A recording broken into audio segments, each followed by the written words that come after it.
What's up, guys? I'm back with another video today. This one's going to be on Daniel 2:43, and this is what it says in the NIV version. And just as you saw the iron mixed with baked clay, so the people will be a mixture and will not remain united any more than the iron mixes with clay.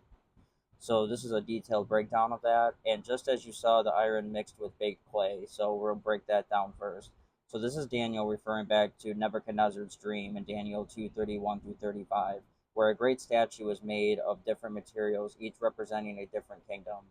So the iron part recalls the fourth kingdom, often interpreted as the Roman Empire or an end times revived form of it. Kind of sounds a lot like America. Strong, durable, and able to crush opposition.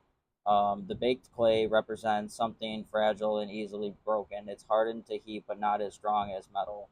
Clay in the Bible can symbolize human weakness.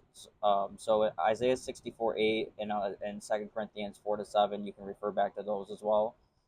So the mixture means this kingdom will have inherent instability, strength in some areas, weaknesses in others, creating a false sense of unity. So, so the people will be a mixture. So Hebrew phrase here suggests mingling or intermixing, which could refer to political alliances between very different groups or nations, ethnical or cultural mixing that does not produce unity, forced unions, or incompatible ideologies. End time interpretations often connect this with a blending of human governance with something non-human, transhumanism, AI integration, or spiritual corruption. So the imagery means that although different elements will be brought together, the fundamental natures remain different. So true cohesion will be impossible. And then when it says and will not remain united, so the phrase points to instability and fragility temporarily. So in temporary agreements, fragile treaties, coalitions that fracture under pressure, historically alliances between empires with different laws, values, and languages often collapse. So spiritually, it shows the futility of man-made unity apart from God because it's built on compromise and not truth. So this kingdom will likely face internal rebellion and division, meaning its downfall is inevitable. So any more than iron mixes with clay. So iron and clay do not chemically bond, actually. So you can put them together, but they don't merge into one unified substance. So this statement is an absolute. No matter how much you try, the properties of iron and clay are incompatible. So spiritually, this reinforces the idea that man's strength, iron, and man's weaknesses, clay, cannot truly coexist in harmony when they are fundamentally opposed in nature. This is God revealing that humans' attempts at forging lasting power structures without his foundation will always fail. So the key takeaways for survival and then the end times perspective is don't trust the appearance of strength. The kingdom represented here will look formidable, but will have critical weaknesses. Expect instability in the world systems, alliances, and coalitions will form, but will be temporarily and fragile. And God is revealing the fall of human empires. This prophecy leads directly into verses 44 and 45, where his internal kingdom crushes the statue. So spiritually prepare. If this is the end times prophecy, believers should expect the global system to be both powerful and fractured, creating validity. So stay separate from ungodly unions. Iron and clay don't mix, and God's people shouldn't try to blend into incompromisable systems. See 2 Corinthians 6:14 for that as well. So how does this connect to AI and transhumanism? So transhumanism equals the movement to enhance humans through technology, cybernetic implants, brain-computer interfaces, and genetic modifications.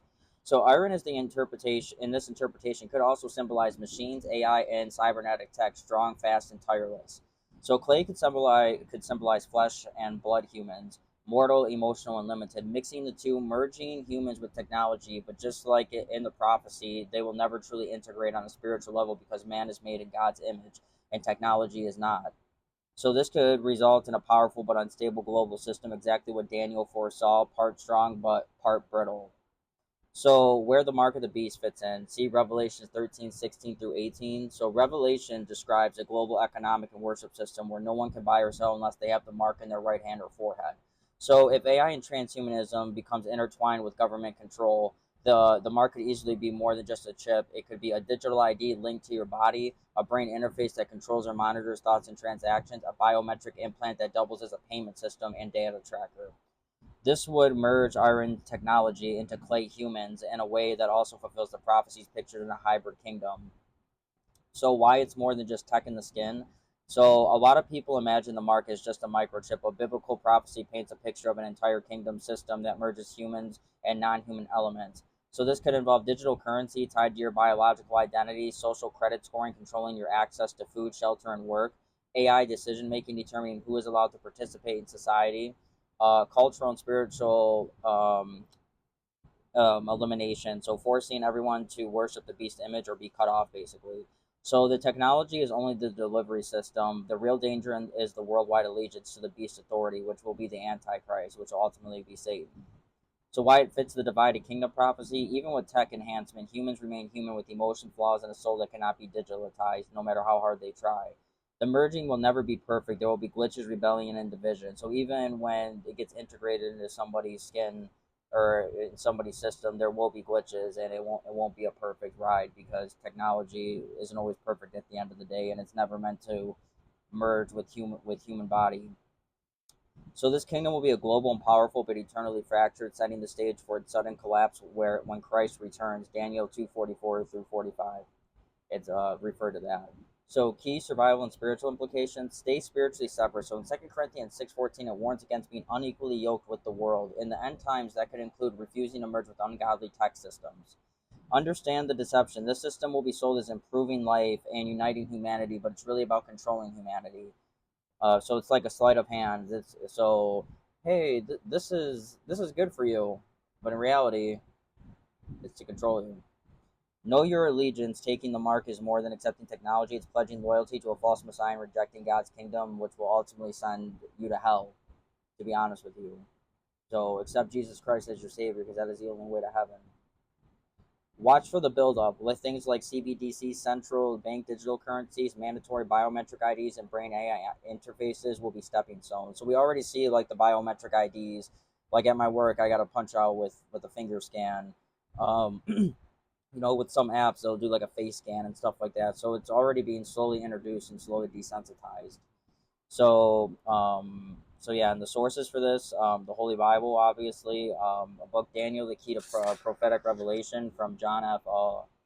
Walvoord, I believe you say his last name. The Blue Letter Bible, the Hebrew Aramaic word study on Mingle, Strong's 86151, the World Economic Forum papers on transhumanism and AI governance, and Ray Kurzweil, the singularity is near transhumanist perspective. I probably butchered a lot of those names, so I apologize.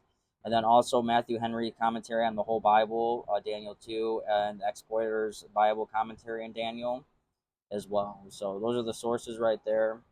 I hope somebody will receive this message, and I hope you guys have a great rest of your day. Peace.